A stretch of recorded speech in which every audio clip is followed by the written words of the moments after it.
자, 오늘 저는 시편 1편에 있는 말씀을 통하여서 복이 있는 사람이란 제목으로 하나님 말씀을 나누고자 합니다. 제목을 한번 따라해 보시기 바랍니다. 복이 있는 사람. 한 번 더요. 복이 있는 사람. 우리 성도님들은 복이 있는 사람이 좋으세요? 복이 없는 사람이 좋으세요? 다 복이 있는 사람이 좋으시죠? 옆에 있는 성도를 바라보면서 우리 집사님, 권사님, 장로님은 복이 있는 사람입니다. 시작. 우리 성도님은 복이 있는 사람입니다. 아멘. 2022년 우리 인천 순복음교회 표어가 복이 되는 복된 교회, 그리고 우리가 새벽에 지금 하고 있는 신년 축복성회가 복이 되어가는 복이 되는 사람이 되어간다라는 주제로 우리가 지금 매일마다 은혜를 나누고 있습니다. 그래서 그 연장선에서 오늘 복이 있는 사람, 과연 어떤 사람이 복이 있는 사람이고 복이 있는 사람은 어떻게 살아가는가 말씀을 통하여서 나누어 보기를 원합니다. 시편 1편에 나오는 이스라엘, 그 팔레스타인 땅은 참 삭막한 땅이에요. 물도 별로 없고 또 그래서 광야와 같이 마른 땅이 펼쳐져 있는 곳이 이스라엘 땅입니다. 어찌 보면은 나무 한 그루, 풀 한 폭이 이렇게 보기 힘든 그 땅이 이스라엘 땅인데요. 오늘 하나님은 바로 그 땅에 하나님이 함께 하시고 하나님이 복 주시는 사람은 열매를 많이 맺고 그리고 그 잎사귀가 마르지 아니하고 그 행사가 다 형통한 이 복 있는 삶을 약속해 주시는 것이죠.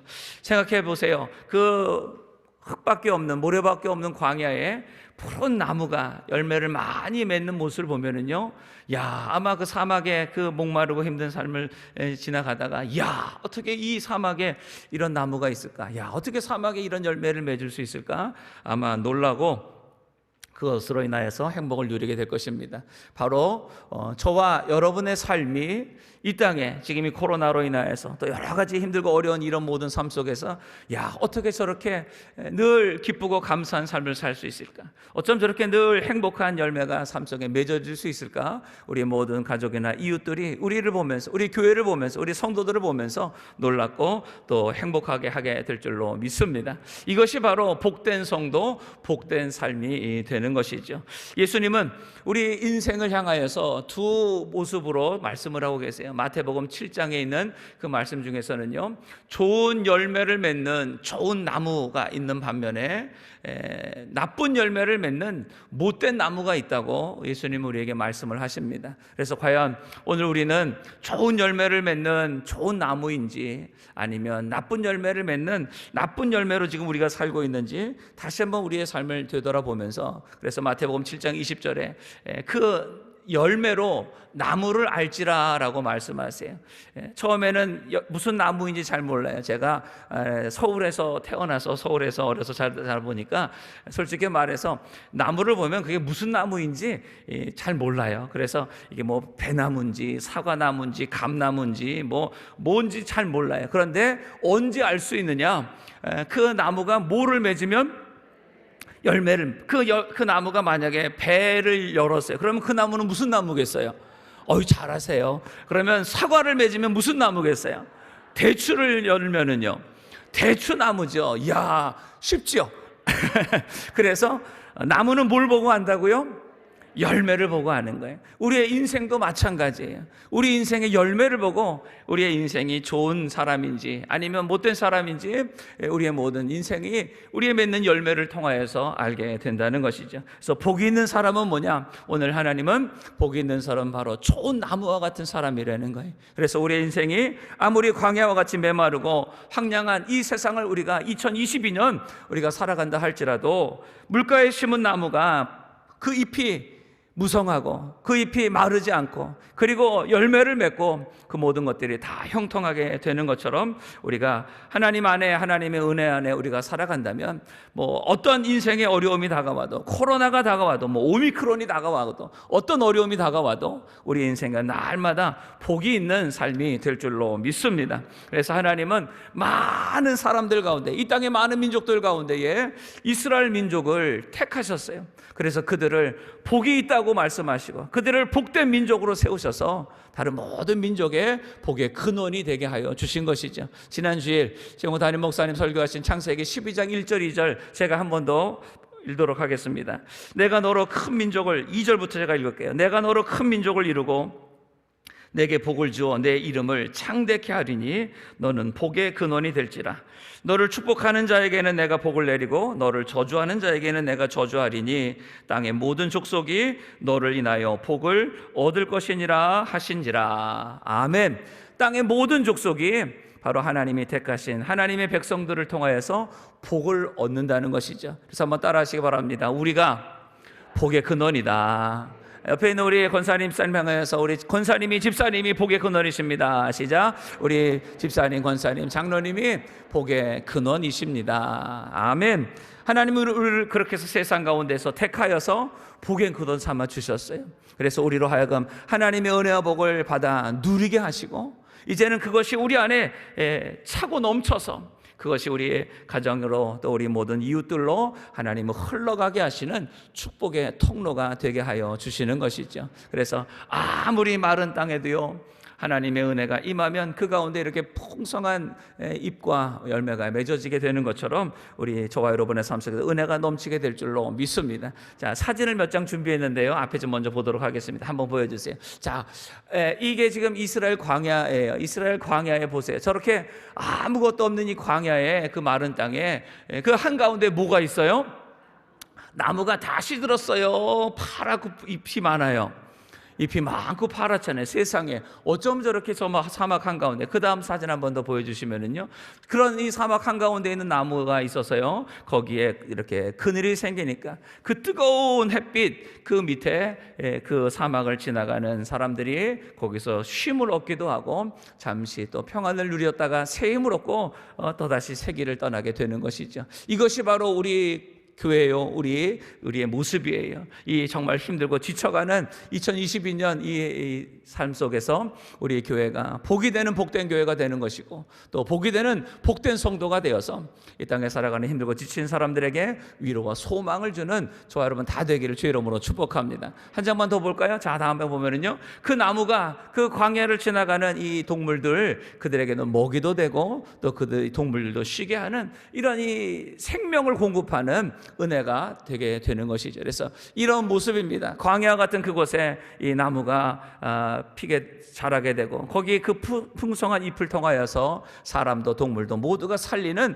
생명의 역사가 일어나게 되는 것처럼 오늘 저와 여러분 복이 있는 사람이 될 때에 나만 살 뿐만 아니라 우리의 가족, 우리의 이웃 모두를 살리고 모두가 행복하고 모두에게 생명을 전하는 저와 여러분이 될 줄로 믿습니다. 자, 그래서 오늘 첫 번째예요. 어떻게 해야 우리가 복이 있는 사람이 되고 복이 있는 삶을 살 것인가? 한번 따라 하시기 바랍니다. 하나님 말씀에 뿌리를 깊이 내린 사람.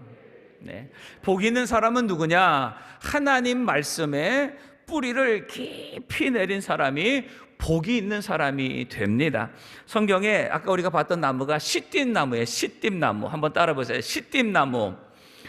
발음이 좀 어렵죠. 이게 그 헬라어 히브리어 그 단어를 그대로 우리가 이제 이렇게 번역하면서 시띠나무라고 해서 말하는데요. 쉽게 말하면 이제 성경에서 말하면 조각목이라고 나오는 나무가 바로 저 나무고요. 우리나라 이제 우리 나라로 말하면 아카시아 나무래. 아카시아 나무. 그래서 모세가 출애굽하여서 시내산에서 하나님의 말씀을대로 그 모든 성막을 지을 때에 그 성막을 짓는 그 나무, 여러분 생각해 보세요. 그 광야에 무슨 나무가 있고 뭐 무슨 재료가 있겠어요? 그런데 저 사막 한가운데 피는 저 나무들을 통하여서 하나님은 모든 이 성막을 짓게 만드시는 거죠. 성막을 만드는 이 모든 도구들, 특별히 하나님의 그 언약궤를 만드는 그 나무가 바로 이 시띠나무였어요. 그리고 언약궤를 매는 그 채도 이 시띠나무로 만들어서 그 하나님의 모든 거룩한 이 성막을 준비하게 하신 것이죠. 이 시띠나무가 얼마나 생명력이 강한지 생각해 보세요. 그 물도 없고 아무것도 없는 거고 항해한 가운데 어떻게 저 나무가 저렇게 살아갈 수 있을까? 그 이유는 뭐냐? 뿌리가 강하다는 거예요. 뭐가 강하다고요? 뿌리가 강해서 그 시띠나무가 보통 나무 뿌리가 한 50m를 뿌리를 내린대요. 별로 놀라지도 않으세요. 뿌리가 50m가 내려간다고 그래요. 오, 조금 놀라시네요. 그런데 어떤 나무는요 50m 정도가 아니래요. 어떤 나무는 500m가 내려간대요. 이때는 조금 더 놀라시네요. 뿌리가 500m를 내려가서, 왜 뿌리가 500m를 뻗겠어요? 뭐 하려고? 심심해서? 그렇죠. 물을 찾으려고 그 광야에 물이 없는 곳에 이 온도차로 인하여서 뭐 이슬이 생기기도 하고, 때로는 가끔 오는 그 물이 저 밑에, 이 밑에 땅 밑으로 흐르는 그 지하수겠죠. 그곳에까지 뿌리를 내리기 위해서 심지어 500m까지, 기네스북에는요 어떤 이 시집나무는 무려 2km나 뿌리가 내려간대요. 와, 2km, 세상. 여기서 2km면요 저 석바위까지 갈지도 모르겠어요. 여기서부터 석바위까지 뿌리가 내려간다는 거예요. 세상에. 뭐 하려고요? 물을 찾으려고. 그런데 이것이 오늘 우리의 신앙이 되어야 된다는 거예요. 이 정말 척박하고 메말라가는 이 세상 가운데, 코로나로 인해서 힘들고 지치고 낙심되는 가운데에 우리의 영혼이 그저 그냥 아이고 은혜가 없네, 힘드네, 메말라가는 우리의 영혼이 아니라 하나님의 그 은혜, 그 생명, 그 말씀의 그 생수를 향하여서 계속해서 우리의 믿음의 뿌리가 더욱 더 내려가게 되기를 주의 이름으로 축복합니다. 아무리 메마른 광야에도 뿌리가 50m, 때로는 500m, 심지어 2km까지 뻗어가면서 그 나무가 그 물줄기에, 그곳에 생명을 공급받기에 그 잎이 푸르며 그 모든 것을 나눌 수 있게 되는 것처럼, 오늘 우리의 삶, 우리에서도 마찬가지예요. 아무리 힘들고 어려워도 우리의 모든 삶 가운데에 뿌리가 하나님의 말씀에, 하나님의 은혜에 우리가 닿기만 하면 우리도 다시 살아나게 될 줄로 믿습니다. 그래서 신앙은 뿌리가 튼튼해야 돼요. 이 우리의 신앙의 뿌리가 튼튼할 때에 우리도 어떤 상황 가운데서도 날마다 승리하는 우리의 삶이 될 줄로 믿습니다. 근데 이 뿌리는요, 여러분, 뿌리는 보여요, 안 보여요? 안 보여. 뿌리는 보이지 않아요. 그렇기 때문에 어쩌면 우리 신앙도 마찬가지예요. 우리가 평소에 말씀을 읽고 기도하는 거 잘 안 보여요. 말씀을 늘 우리가 묵상하면서 그 말씀대로 따라 살려고 애쓰는 우리의 모습들, 그건 잘 안 보일 수는 있어요. 그래서 우리가 말씀을 읽거나 말씀을 묵상하거나 이렇게 말씀을 듣는 부분에 대해서 여기 이렇게 앉아서 우리가 하나님 말씀을 듣지만, 지금 오늘 내가 나오다가 가스불을 껐나 안 껐나, 오늘 집에 가서 뭘 먹어야 되나, 이런 생각으로 우리의 마음이 딴 데가 있으면 하나님의 말씀이 들리지 않아요. 뭐 똑같이 지금 앉아서 눈은 뜨고 가끔 껌뻑껌뻑하지만 말씀을 내가 잘 듣는지 아니면 딴 생각하는지 잘 몰라요. 그러나 뿌리는 보이지 않지만 그 뿌리가 튼튼해야 모든 양분과 그 모든 생명을 얻게 되는 것처럼, 하나님의 말씀을 우리가 이렇게 듣는 것, 그리고 읽는 것, 묵상하는 것, 그 말씀 앞에서 내가 고민하며 싸우며 어떻게 해서든지 말씀대로 순종하는 것, 보이지 않지만 바로 그것이, 바로 이 모습이 우리의 신앙, 우리의 인생을 결정한다는 것이죠. 그래서 로마서 10장 11절에 있는 말씀처럼 믿음은 들음에서 나며, 들음은 그리스도의 무엇으로 말미암느니라? 말씀으로 말미암느니라. 우리의 믿음은, 우리의 인생은, 오직 의인은 믿음으로 말미암아 산다고 하시는데, 우리의 믿음, 우리의 신앙은 하나님의 말씀을 우리가 어떻게 듣고 어떻게 우리가 묵상하며 어떻게 그렇게 살 것인지 날마다 힘쓰며 애쓰는 것이 당장은 나타나지 않아요. 말씀 뭐 한 번 안 읽었다고, 말씀 한 번 안 들었다고 우리 인생 어떻게 되는 것이 아니에요. 그러나 그것이 하루, 이틀, 때로는 한 달, 1년, 그것이 계속해서 쌓이다 보면 우리의 말씀의 뿌리가 더 깊어지고 더 깊어져서 어떤 인생의 가뭄에도 흔들리거나 마르지 않는 우리의 복된 삶이 될 줄로 믿습니다. 그래서 우리의 신앙이 보이는 데만 치중하면 안 돼요. 보이는 어떤 모습에만 우리가, 그래서 직분이 뭐냐, 뭐 신앙의 뭐 연수가 얼마가 됐냐, 이런 거에 우리 마음을 우리가 거기에 두지 말고, 내가 이제 뭐 목사가 되었으니, 내가 장로가 되었으니, 권사가 되었으니 거기에 우리의 신앙이 결정되는 것이 아니에요. 우리가 얼마큼 하나님의 말씀을 사모하며 그 은혜 가운데 우리가 거하기를 원하는가, 그것이 우리의 신앙을 결정한다는 것이죠. 그래서 자, 2절 말씀 한번 보겠습니다. 자, 2절. 자, 1절은 좀 이따 한번 볼 거예요. 자, 그래도 뭐 읽어보죠. 1절, 2절 다 같이 한번 읽어봅니다. 시작. 복 있는 사람은 악인의 꾀를 좇지 아니하며 죄인의 길에 서지 아니하며 오만한 자의 자리에 앉지 아니하고 오직 여호와의 율법을 어떻게 한다고요? 즐거워하여 그 율법을 주야로 묵상하는 자로다. 아멘. 하나님의 율법이 뭐예요? 하나님의 말씀이죠. 하나님의 말씀을 여러분 즐거워하십니까? 더 크게 아멘 하세요. 하나님 말씀 즐거우십니까? 하나님 말씀이 맛있으십니까? 아멘. 그래서 우리 인천 순복음교회는요, 맛집이에요. 맛집, 말씀의 맛집. 그래서 하나님의 말씀을 우리가 아멘으로 맛있게 먹으면, 그 율법을 우리가 말씀을 즐거워하여 주야로, 오늘 새벽에도 여러분들 나오셨잖아요. 새벽에도 말씀 듣고, 또 오늘 이렇게 낮에도 말씀 듣고, 이제 저녁에도 또 수요예배가 또 저녁 예배도 있잖아요. 저녁으로도 말씀을 또 먹고, 주야로 하나님의 말씀을 우리가 계속해서 먹을 때에 그것이 우리의 삶에 복이 있는 삶으로 우리를 변화시켜 주는 것이죠. 광고에, 예전 광고에 그런 것도 있더라고요. 뭐 씹고 듣고 맛보고 즐기고 그런 것처럼 우리는요, 읽고 듣고 묵상하고 실천하고, 한번 따라해서 읽고 듣고 묵상하고 실천하자. 이것이 바로 하나님의 말씀을 우리가 사모하는 자의 삶인 것이죠. 그래서 하나님은 오늘 우리에게 첫 번째 말씀하시는 거예요. 우리의 신앙이 하나님의 말씀의 뿌리에 깊이 우리가 내릴 때에 당장은 뭔가 그것이 드러나지 않지만 그것이 계속해서 쌓이다 보면 우리는 이 세상의 어떤 어려움과 시험에도 결코 흔들리거나 메마르지 않는 하나님의 능력이, 하나님의 은혜가, 그리고 풍성한 우리의 삶의 열매가 맺어지게 될 줄로 믿습니다.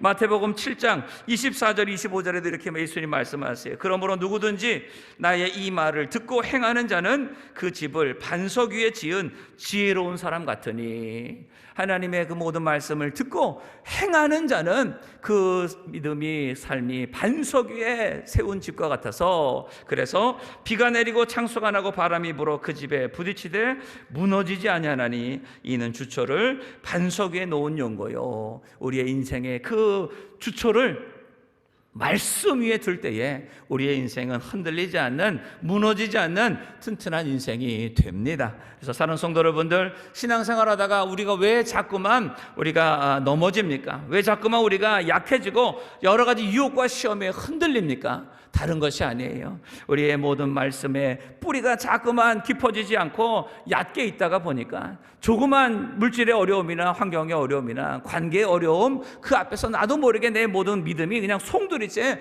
뽑혀지는 연약한 모습을 우리가 보게 되는 것이에요. 그래서 말씀을 다 우리가 읽고 듣고 그 말씀을 붙잡고 어떻게 하면 순종하며 애쓰며 살아가게 될 때에 우리 성도님 모든 삶의 자리에서 뿌리 깊은 신앙, 하나님이 기뻐하시는 복된 삶이 다 되게 될 줄로 믿습니다. 저분과 서로 한 번 더 인사합니다. 하나님의 말씀에 깊이 뿌리를 내립시다. 하나님의 말씀에 깊이 뿌리를 내립시다. 그래서 2022년 새해 여러분들 여러 가지 결단하셨지만 올해 또 한 번 결단하세요. 올해 한 번 내가 꼭 성경을 통독하리라. 그래서 하루에 3장씩만 읽으면 연말까지 해서 성경을 한 번 다 통독하실 수가 있을 거예요. 그래서 다른 날은 몰라도 다른 해는 몰라도 2022년 올해만큼은 여러분들 꼭 한 번씩 성경을 다 통독할 수 있게 되기를 주의 이름으로 축복하고, 날마다 하나님의 말씀으로 또 은혜로 늘 읽고 듣고 묵상하고 실천하는 저 여러분 다 되시기를 축복합니다. 그럼 1년 후에 나도 모르게 내 믿음이 언제 그랬냐는 듯이 아주 튼튼한 믿음으로 성장하게 될 줄로 믿습니다. 자, 두 번째, 복 있는 사람은 어떤 사람이냐? 또 따라하시기 바랍니다. 풍성한 열매를 맺는 사람. 네. 복이 있는 사람은 첫 번째는 하나님의 말씀에 깊이 뿌리를 내렸기에 그 하나님의 은혜와 능력으로 힘을 입어서 반드시 복이 있는 사람은 열매를 풍성하게 맺는 사람이 됩니다. 자, 3절 이제 다 같이 한번 읽어보죠. 3절 시작. 저는 시냇가에 심은 나무가 시절을 좇아 과실을 맺으며 그 잎사귀가 마르지 아니함 같으니 그 행사가 다 어떡합니까? 형통하리로다. 시냇가에 심은 나무래. 시냇가에 심은 나무가 시절을 좇아 과실을 맺으며 그 잎사귀가 마르지 아니함 같으니 그 행사가 다 형통하리로다. 뿌리가 깊은 나무는요, 아무리 가물어도 많은 열매를 맺습니다. 사진 하나 준비했어요. 네 번째 사진 한번 보여주세요. 자, 여기 보여지는 이 아까 봤던 그 사막이에요. 그 이스라엘이 지나갔던 광야 중에서 오늘 마라의 쓴물 들어보셨죠? 마라의 쓴물. 이스라엘 백성들이 광야에 나와서 홍해를 건너고 그리고 나서 이제 3일길을 가다가 이 광야에서 얼마나 목이 마르겠어요. 그래서 3일길을 갔는데 저 앞에 조금 보여지는 이 돌같이 생긴 데가 이제 우물이에요. 우물. 그 우물을 발견하고 얼마나 기뻤겠어요. 그런데 그 물을 마시는 순간 또 너무 써서 도저히 먹을 수가 없었던 것이죠. 그래서 백성들이 또 원망할 때에 하나님이 모세를 통하여 그 옆에 있는 나뭇가지를 집어넣었을 때 물이 달게 되는 기적이 일어났던 바로 그것이 저 마라, 바로 저것이라고 합니다. 그 마라의 그 샘 곁에 보면 지금 이렇게 나무가 있죠. 저 나무가 뭐냐, 이스라엘에 가면 대추가 있는데, 우리나라 대추는 뭐 이렇게 손톱 2개 이렇게 요만한 대추잖아요. 근데 이스라엘 대추는요, 이만해. 거짓말 못해서 주먹보다 조금 작은 큰 대추가 이렇게 열립니다. 자, 그래서 그 다음 사진 보여주시면은요, 저 나무에 달린 저 대추야자야, 대추야자 나무. 이 대추가, 큰 대추가 열려요. 저 샘 곁에 저렇게 광야에 아무것도 없는 것 같은 저런 이 광야 사막 가운데에 그 대추야자 나무에 저렇게 큰 이 열매들이 저렇게 그냥 뭐 수백 개씩 저렇게 맺히는 저걸 한번 생각해 보세요. 아까 앞에 사진 한 번만 더 보여주세요.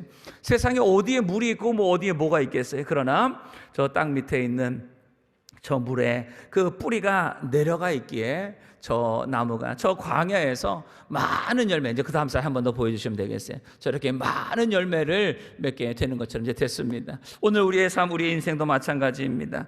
내가 아무리 열심히 한다고, 내가 뭐 힘들게 산다고 해서 우리가 열매를 맺는 것이 아니라 하나님의 은혜, 하나님의 능력에 그 도움을 우리가 힘입어 살아가게 될 때에 그 시냇가에 심은 나무가 시절을 과실을 맺는 것처럼 오늘 우리의 인생이 하나님의 은혜에 늘 다 나아가게 된다면 반드시 하나님의 역사가 우리의 삶에 풍성한 열매를 맺게 하여 주실 줄로 믿습니다. 그래서 우리의 모든 인생은요, 복이 있는 사람 반드시 열매를 맺는 인생이 되는 것이고, 그 열매를 통하여서 우리의 삶이 어떤 사람인지 나타나게 되는 것이죠. 아까 말씀드린 것처럼 배나무는 무슨 열매를 맺을까요?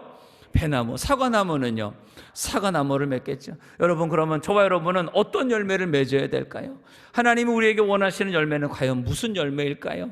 여러 가지 열매가 있겠지만 성령의 열매 중에서 사랑과 희락과 화평과 오래 참음과 자비와 양성과 충성과 온유의 절제, 이런 성령의 열매도 우리가 맺어야 되고, 예수님의 성품, 그 성품의 열매도 맺어야 되고, 또 우리의 모든 가족 구원의 열매도 우리가 맺어야 되고, 우리 모든 이웃 구원의 열매도 맺어야 되고, 하나님이 각자 우리 가정에서 또 학교에서 직장에서 내 모든 삶 속에서 최선을 다하며 하나님의 은혜를 구함을 통하여서 우리가 계속 우리 새벽마다 최영호 담임 목사님 말씀하시는 것처럼 아무리 힘들고 어려워도 우리를 통하여서 생명을 살리는 모든 나만 살리는 것이 아니라 318명의 그 사람들을 통하여서 롯과 거기 있는 모든 민족들을 살리는 이런 이 아브라함과 같은 역할, 오늘 계산이 정확한 사람, 정말 하나님 앞에 우리가 믿음으로 심고 믿음으로 거두는 우리의 삶이 다 되어야 될 줄로 믿습니다. 그래서 우리의 인생은 열매 맺는 인생이 돼요. 예수님도 열매가 없는 무화과 나무를 바라보면서 저주하신 것처럼 우리의 인생이 그렇게 주님의 마음을 아프게 하는, 슬프게 하는 우리의 인생이 아니라 하나님 앞에서 열매를 많이 맺어서 기쁨을 드리는 저와 여러분 다 되기를 주의 이름으로 축복합니다. 그런데 더 중요한 거는 뭐냐, 어쩌다가 한번 우리가 열매를 맺는 걸로 끝나면 안 돼요. 2022년 수고했으니까 올해는 좀 쉬어야 되겠다, 아니에요. 우리의 인생이요, 한 번으로 끝나는 인생으로 되면 안 되고 계속해서 주님 오시는 그날까지 풍성한 열매를 맺는 저와 여러분 다 되기를 주의 이름으로 축복합니다. 그래서 철을 따라, 오늘 여기 나오잖아요. 시절을 쫓아 그때마다 열매를 맺는 인생. 그래서 변함없이 계속해서 풍성한 열매를 맺는 우리 모두가 됩시다. 그래서 우리가 젊어서도 하나님 앞에 충성하고 헌신하며 하나님 앞에 드릴 열매를 우리가 맺었다면, 나이가 들었다고 해서 또 환경이 어렵다고 해서 열매를 못 맺는 우리의 인생 되지 말고, 2021년 혹시 우리가 코로나 여러 가지 환경 때문에 열매를 못 맺었다면 2022년 다시 한번 하나님 앞에 우리가 기도하고 또 하나님 말씀의 은혜 뿌리를 깊이 내림을 통하여서 여러분 하나님 앞에 올려드릴 풍성한 열매 다 맺으시게 되기를 주의 이름으로 축복합니다.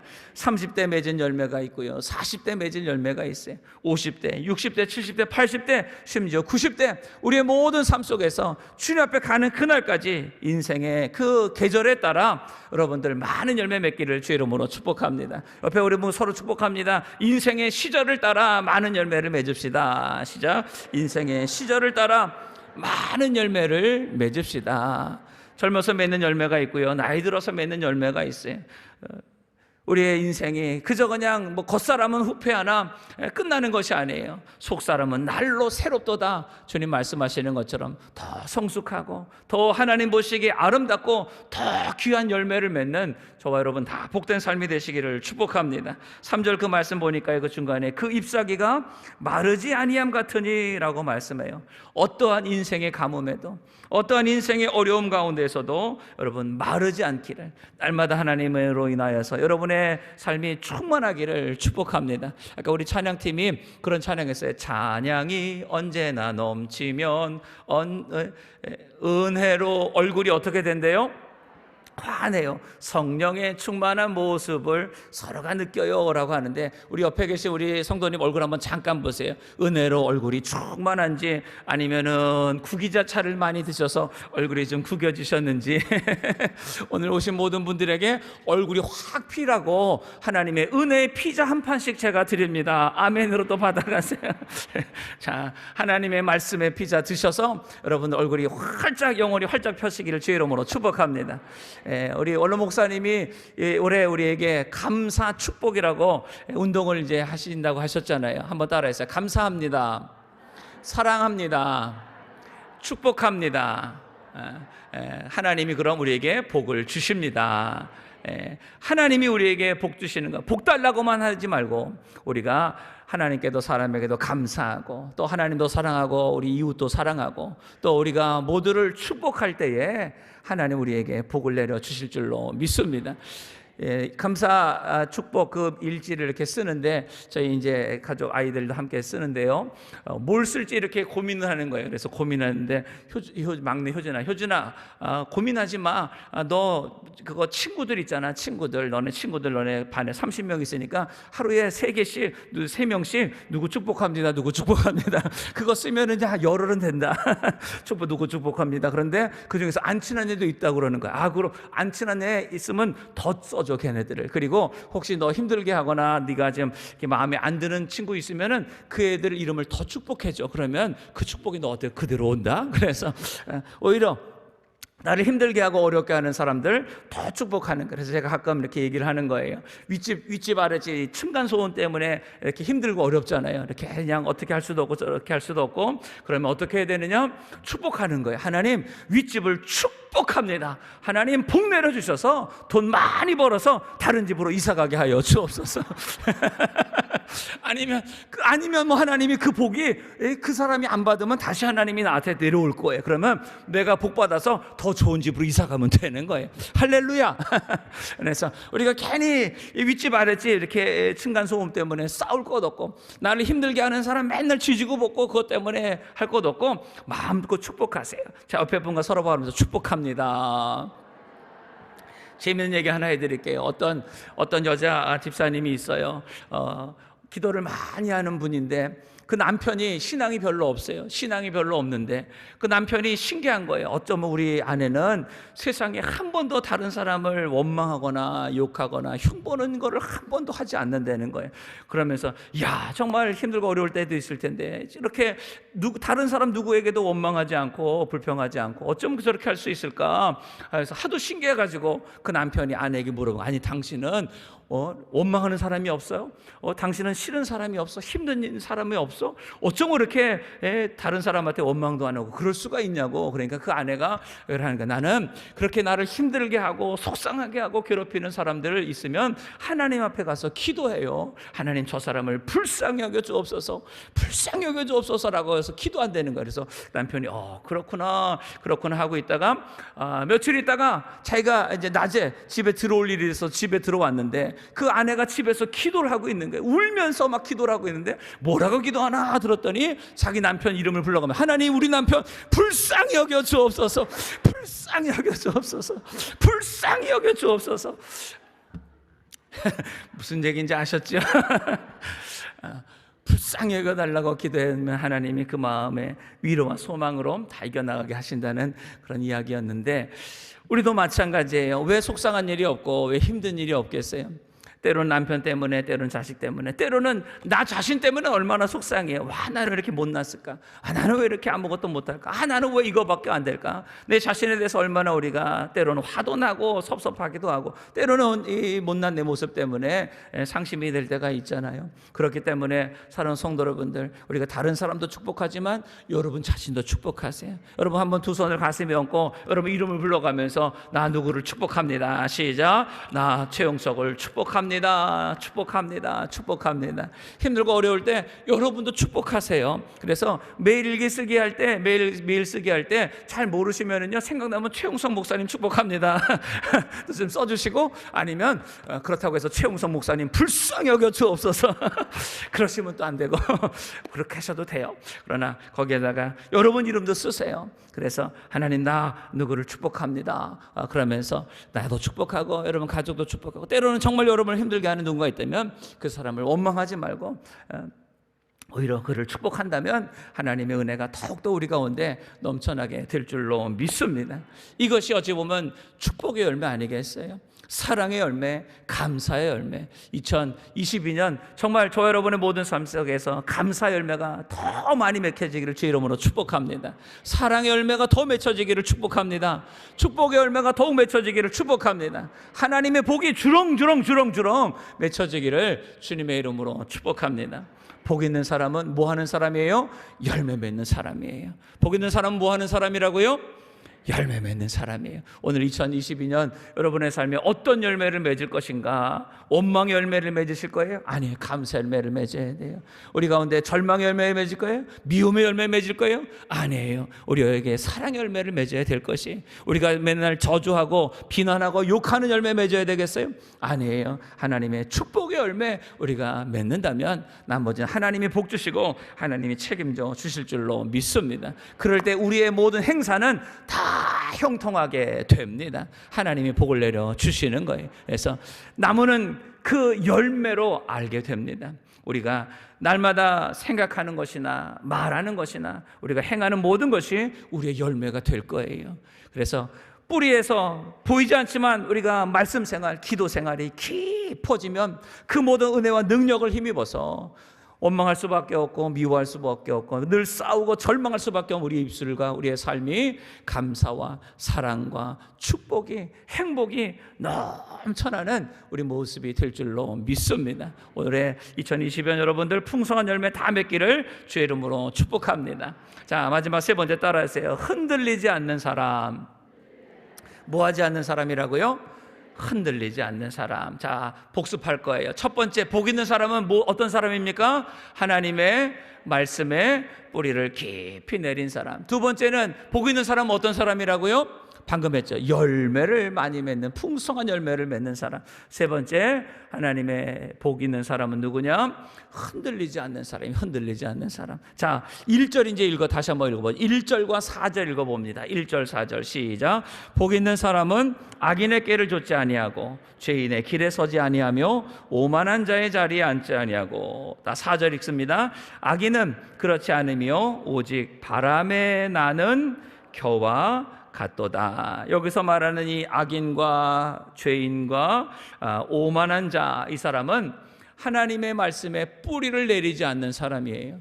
하나님의 말씀에 뿌리를 내리는 것이 아니라 오히려 세상의 유익, 세상의 만족, 이생의 자랑, 안목의 정욕, 육체의 정욕에 뿌리를 내리고 늘 자기 욕심, 자기 고집, 자기 방법, 자기만을 위해서 살아가는 인생이 이 죄인이요 악인이요 오만한 자의 삶을 살아가는 것이죠. 다시 말해서 하나님이 그 사람에 없어요.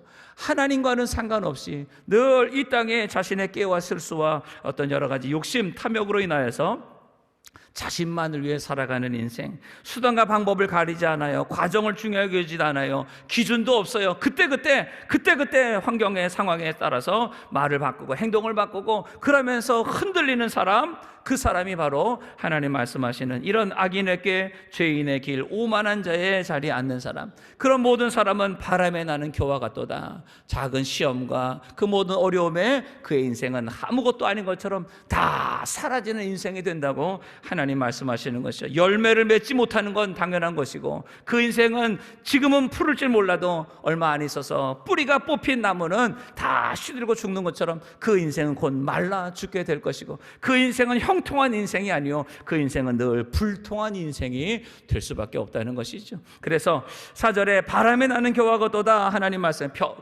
바람에 나는 겨가 뭡니까? 이 곡식을 이제 탈곡하면서 이 키로 이렇게 하다 보면 알곡은 땅에 떨어지지만 거기에 있는 껍질, 알곡이 없는 그 껍질은 바람에 휙 하면서 다 날아가게 되는 것처럼 저와 여러분의 인생이 하나님 안에서 알곡이 다 되기를 주의 이름으로 축복합니다. 이 코로나에 날아가는 쭉정이 신앙 되지 않기를 축복합니다.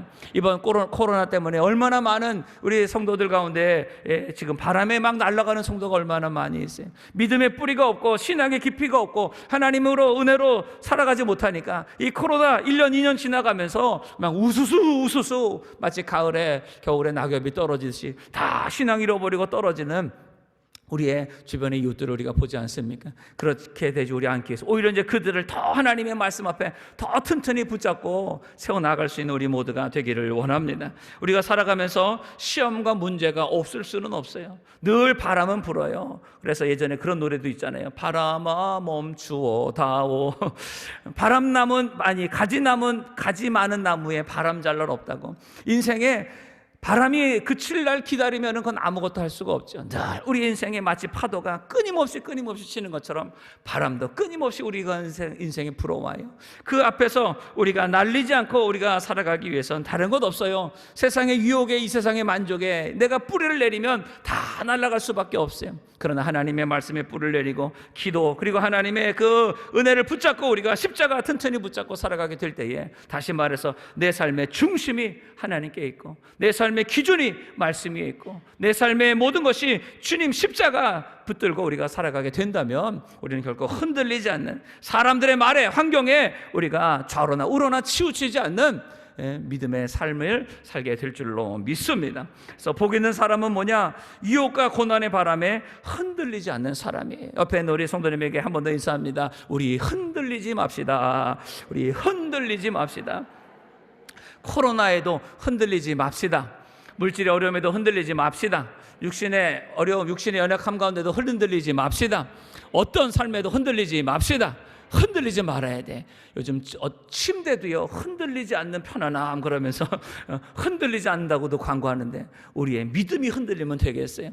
믿음의 반석 위에 분명히 서서 하나님의 말씀의 반석에 서서 그것을 깨닫고 순종하며 나아가는 사람은 결코 좌로나 우로나 흔들리지 않는 복된 삶이 될 줄로 믿습니다. 신앙생활하다 보면 참 별일이 참 많아요. 우리의 신앙을 손들이째 흔드는 그런 일들이 너무나 많습니다.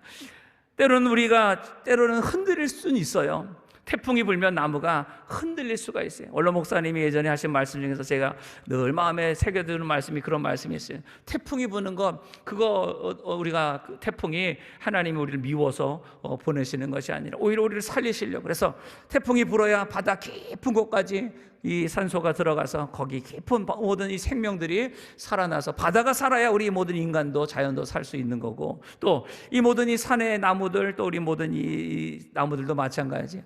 나무가 움직일 수가 없어서 땅이 굳어 있으면 도무지 뿌리를 아무리 깊이 내리려고 해도 내릴 수가 없지만 바람이 태풍이 불면 그 아름드리 그 큰 나무도 흔들리면서 자신의 힘으로 나무가 어떻게 자기를 흔들 수가 있겠어요? 그러나 그 태풍의 힘으로 그 큰 나무들이 흔들리면서 그 뿌리도 들썩들썩 되는 것이죠. 그 들썩들썩 되는 그 틈에 공간이 생기게 되고 그 공간을 통하여서 뿌리가 또 깊이 더 내릴 수 있는 일들이 생기게 된다는 거예요. 그래서 이런 인생의 태풍도 마찬가지. 우리를 때로는 흔들 때가 있어요. 목사라고 고난이나 시험 때문에 아무 문제가 없이 한다고 아니에요. 목사도 때로는 고꾸라질 때도 있고 흔들릴 때가 있어요. 야, 힘들다 어렵다. 그러나 그 고난의 때가 그 태풍의 때가 바로 하나님이 우리의 믿음을 더 깊이 내릴 수 있도록 하나님이 은혜를 주시는 때인 줄로 믿습니다. 오히려 그래서 이 고난을 통하여서 하나님의 그 뜻을 우리가 알아가게 되고 하나님의 그 모든 계획을 우리가 더 깨닫게 되고 우리의 신앙의 깊이가 더 깊어진 은혜가 바로 고난을 통하여서 우리 가운데 이루어지게 된다는 것이죠. 우리가 요즘 많이 부르는 찬양 중에 그런 찬양이 있어요. 내게 허락하신 시련을 통해 나의 믿음 더욱 강하게 자라나고, 또 험한 산과 골짜기 지나는 동안 주께 더 가까이 나를 이끄시네. 그래서 인생의 고난은 결코 나쁜 것이 아니에요. 하나님은 늘 우리에게 여러 가지 시험을 만나거든 기쁘게 여기라 말씀하세요. 너희가 온전히 구비하여 조금도 부족함이 없게 한다고 하나님이 우리에게 이 고난을 통하여서 더 큰 믿음으로 자라게 하여 주실 줄로 믿습니다. 그래서 시편 119편 71절에도 고난당한 것이 내게 유익이라 이로 인하여 내가 주의 율례를 배우게 되었나이다. 한번 따라하시죠. 고난당한 것이 내게 유익이라 이로 인하여 주의 율례를 배우게 되었나이다. 하나님의 말씀, 하나님의 뜻을 고난을 통하여서 우리가 몸소 깨닫게 되는 거예요. 지식으로만 들었고만 알고 있었던 이 모든 하나님의 말씀이 고난을 통하여서 내 모든 삶 속에 체험하게 되면서 도저히 잊을 수 없는 몸에 새겨진, 마음에 새겨진 하나님의 말씀으로 변화되는 것이죠. 그래서 고난은 하나님의 말씀에 우리가 더 깊이 뿌리를 내릴 수 있는 은혜가 되고 축복이 되는 줄로 믿습니다. 그래서 한 번 더 따라하세요. 고난을 통해 신앙이 더 깊어진다, 더 성숙해진다, 더 강해진다. 꼭 기억하세요. 고난을 통하여서 하나님은 우리를 더 성숙하고 더 깊어지고 더 강한 믿음으로 자라게 하여 주실 줄로 믿습니다. 그래서 우리의 신앙이 자라면 더 이상 문제는 문제가 되지 않아요. 여러분, 어린아이가 길을 가다 보면 잘 넘어져요, 안 넘어져요? 집에서도 잘 넘어지잖아요. 그래서 아이들이 있는 집에는요, 뭐 이렇게 응접실, 이렇게 거실에 무슨 이렇게 테이블 같은 거 다 치우고 의자도 다 치우고 그냥 넓게 해가지고 이렇게 쓰잖아요. 그런데 아이들이 자라면 넘어져요, 안 넘어져요? 이제 그 다음엔 잘 안 넘어지는 거예요. 뭐 저는 아직도 넘어지는데요. 우리의 인생이 어려서는 자꾸만 잘 넘어지고 부딪히고 이렇게 다치고 그래요. 그러나 이제 자라다 보면 우리가 이제 넘어지는 횟수도 줄고 뭐 다치지도 않고 우리가 다 그것을 넘어갈 수 있게 되는 것처럼 우리의 인생에 돌뿌리가 늘 있어요. 우리의 늘 장애물이 있어요. 우리 인생에 늘 고난이 있어요. 그렇다고 해서 하나님은 우리의 인생의 모든 고난을 우리가 자라서면서도 다 없애는 거 아니에요. 오히려 우리로 신앙을 자라게 하셔서 그 고난을 넘어가게 하시는 것이죠. 워치만이라고 하는 이 전국의 선교사의 이 간증이 있습니다. 이분이 복음을 아무리 전하려고 해도 복음이 잘 전해지지 않는 거예요.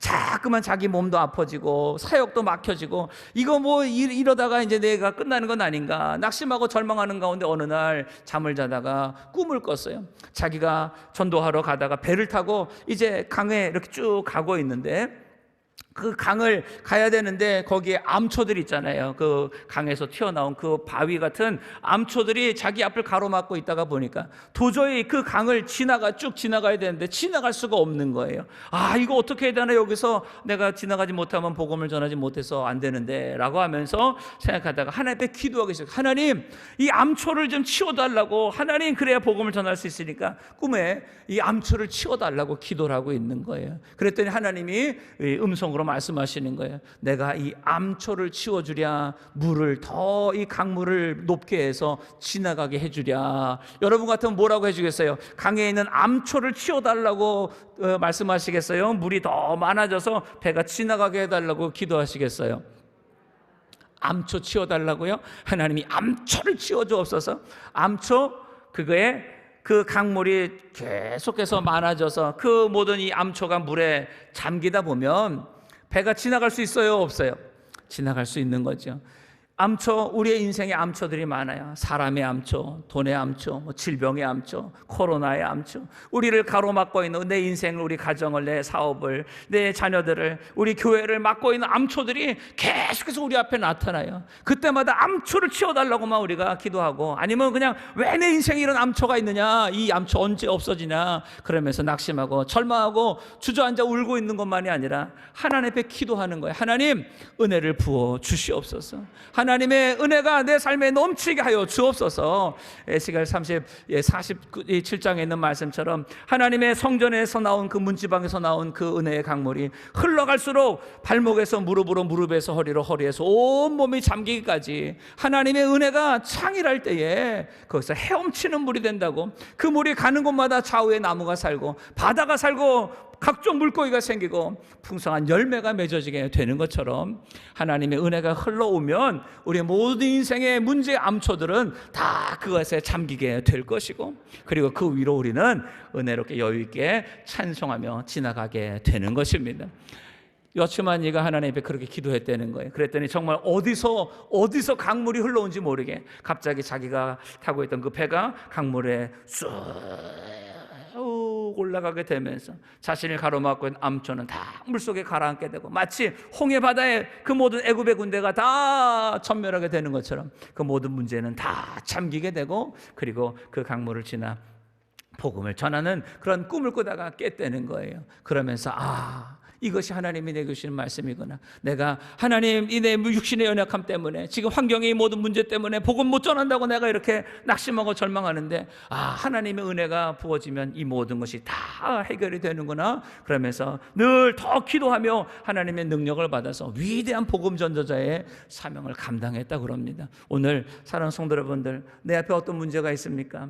어떤 암초가 내 앞을 가로막고 있어서 그것 때문에 안 된다고 못한다고 할 수 없다고 주저앉아 있고 낙심하고 있습니까? 하나님의 은혜가 우리의 삶에 흘러오고, 그리고 늘 주님의 도우심을 우리가 살아가게 된다면 그 모든 문제는 다 잠기게 될 것이고, 우리는 끝까지 주의 삶을 감당하는 저와 여러분이 될 줄로 믿습니다. 내가 아직 어리기 때문에, 내가 아직 약하기 때문에 자꾸 돌뿌리에 걸리고 넘어지는 거예요. 문제는 내가 영적으로 성숙하면, 내가 영적으로 자라가면 이제 돌뿌리 그 어떤 것 아무것도 문제가 되지 않고 우리는 다 뛰어넘는 하나님의 사람이 될 줄로 믿습니다. 그래서 오히려 이런 고난을 통하여서 우리의 신앙은 성장하고 더 강해지면서 이 고통은 그저 고통이 아니라 우리의 축복이 되고 하나님의 능력이 될 줄로 믿습니다. 욥은 그래서 욥기 23장 10절에 나의 가는 길 오직 그가 아시나니 그가 나를 단련하신 후에 내가 정금같이 나오리라. 사랑하는 성도 여러분들, 어떤 삶의 어려움 가운데서도 정금같이 다 나올 수 있기를 주의 이름으로 축복합니다. 창세기 12장 그 아브라함도 마찬가지였어요. 본토 친척 아비집을 떠나라. 우상을 숭배하고 우상을 만들고 그것으로 밥 먹고 살았던 모든 이 죄악의 그곳에서 다 떠나라는 거예요. 어찌 보면 힘들지요, 어렵지요, 어디로 갈지도 모르고 갈 바를 알지 못하나, 그러나 하나님 말씀에 순종하여 가였을 때에 오늘 아침 말씀처럼 62년 동안 하나님 말씀대로 따라 살아도 손바닥만한 땅 한 평 얻을 수 없었던 그 삶이었으나 아브라함은 늘 믿음으로 순종하며 또 믿음으로 먼저 결단하며 행하였을 때에 하나님이 그 믿음을 보시고 의로 여기시고 놀라운 천하 만민이 복을 받는 복의 근원으로 삼아 주신 것처럼 오늘 우리도 믿음의 결단이 있게 되어야 될 줄로 믿습니다. 하나님 앞에서, 하나님 이 모든 고난과 문제 앞에서 낙심하고 절망하지 말고 주여 믿음으로 나아가겠사오니 주님 나를 도와 주시옵소서. 주님 나를 붙잡아 주시옵소서. 주여 나를 복의 근원이 되게 하여 주옵소서. 그래서 복이 되는 복된 성도 다 되기를 축복합니다. 따라서 나는 복이 되는 복된 성도다. 또 따라서 우리 교회는 복이 되는 복된 교회다. 아멘. 저와 여러분 정말 하나님 앞에서 복된 성도, 복된 교회 다 되시기를 주의 이름으로 축복합니다. 자, 마지막 결론 따라 하시기 바랍니다. 하나님께 인정받는 복된 사람이 되자. 5절 6절 다 같이 한번 읽어보죠. 5절 6절 시작. 그러므로 악인이 심판을 견디지 못하며 죄인이 의인의 회중에 들지 못하리로다. 대저 의인의 길은 여호와께서 인정하시나 악인의 길은 망하리로다. 아멘.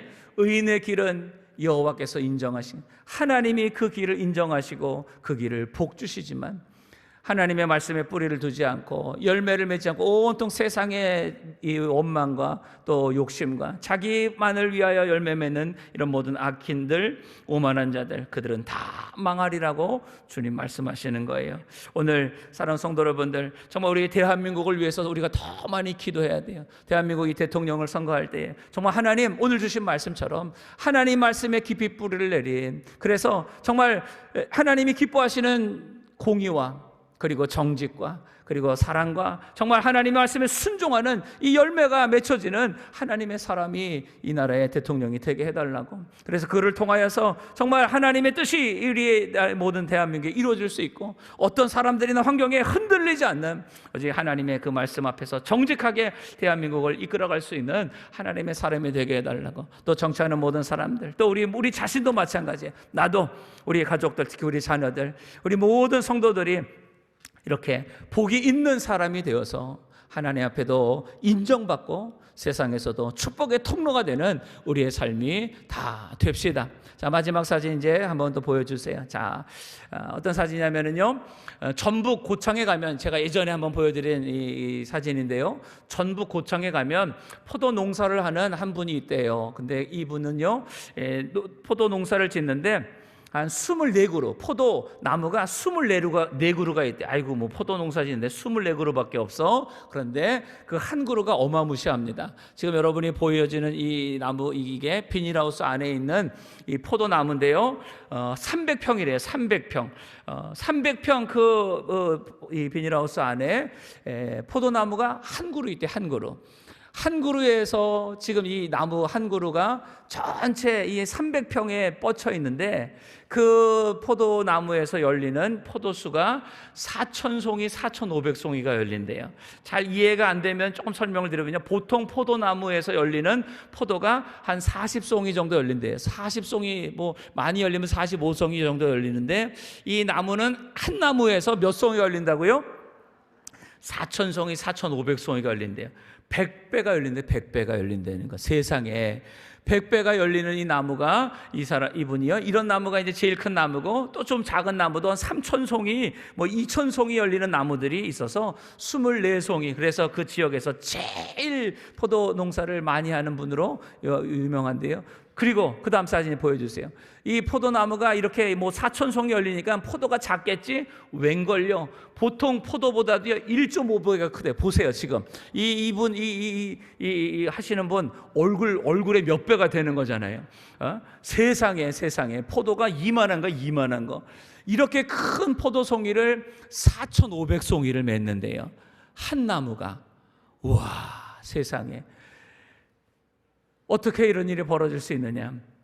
이분이 처음 나무를 심을 때 보통 분들과 똑같이 이제 농사를 지었다는 거예요. 그런데 뭐 농사가 잠깐만 안 되고 힘들고 그러면서 생각한 것이, 더 나무가 뿌리가 튼튼해야겠다 생각하면서 비료나 물을 줄 때도요, 처음에는 그 뿌리 가까이다 주지만 이제 어느 정도 시간이 지나면 1m 뒤에 1m, 1m, 1m, 1m, 그래서 최소한 뭐 50m, 100m까지 그렇게 멀리 가서 물을 주다가 보니까 정말 이 나무가 거기까지 뿌리가 자란다는 거예요. 그래서 보통 이 포도나무가 둘레가 한 10cm 정도 된다고 그러는데, 10cm 정도가 되는데, 이 정도 되는 10cm 정도 되는데, 이 나무는 둘레가 50cm래요. 5배나 더 큰 이 줄기가 되고, 그러면서 뿌리가 한 거의 뭐 50m, 100m가 뻗쳐지게 되면서 이렇게 저 300평 되는 저 과수원 저 자리에 가지가 뻗치게 되고, 그러면서 4,500송이가 맺혀지는 놀라운 기적과 같은 일들이 벌어지게 되었다는 것이죠. 그리고 보통 포도나무가 10년이 되면 시들어서 더 이상 열매를 맺지 못해가지고 그걸 다 갈아엎고 다시 심고 이렇게 한대요. 그런데 지금 이 나무는요, 13년이 되었는데도 더 많은, 오히려 지난해보다 더 많은 열매를 맺고, 더해서 이 기네스북에는 뭐 한 250년 된 포도나무가 열매를 맺는데요. 자기는 이 나무를 잘 가꾸어서 기네스북에 올라갈 만큼 그렇게 많은 열매를 맺고 오래 열매를 맺는 그런 나무를 만들겠다고 하시는 이분의 이렇게 기사를 보면서 굉장히 많이 은혜도 받고 도전도 받았어요. 오늘 이렇게 힘들고 어렵다고, 또 코로나라고 늘 우리가 원망만 하면서 불평만 하면서 핑계만 대면서 아무 열매 맺지 못하는 우리들의 모습은 되지는 않은가?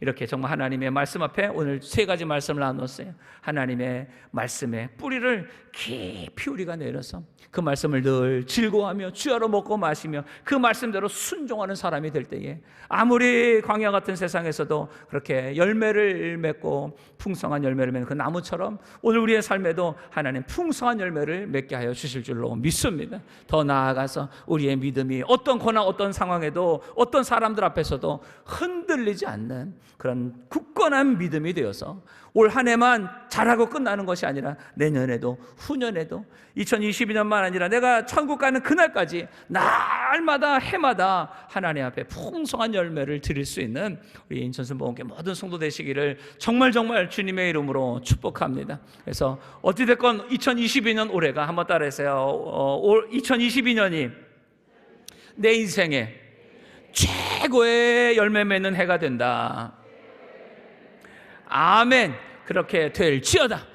올해 아무리 어려워도 복이 있는 사람이 되어서 여러분 생애 최고의 열매 맺는 저 여러분 다 되시기를 주의 이름으로 축복합니다. 기도하겠습니다. 하나님 아버지, 오늘 우리에게 이 귀한 생명의 말씀으로 다시 한번 복 있는 사람이 되게 하시니 감사합니다. 오늘 이 말씀을 통하여서 다시 한번 하나님의 말씀에 우리의 신앙의 뿌리를 깊이 내리게 하여 주옵소서. 풍성한 가정과 구역과 모든 직장과 삶의 열매를 맺게 하여 주옵소서. 무엇보다 구원과 생명의 열매 맺게 하여 주옵시고, 어떤 고난, 코로나 문제 앞에서도 흔들리지 않는 굳건한 믿음의 성도들 되게 하여 주옵소서. 그래서 나만이 먹고 사는 것이 아니라 하나님 우리 가족을 또 우리 모든 이웃을 살리며 축복의 통로로 쓰임받는 복된 성도, 복된 교회 되게 하여 주옵소서. 예수님의 이름으로 기도드리옵나이다. 아멘.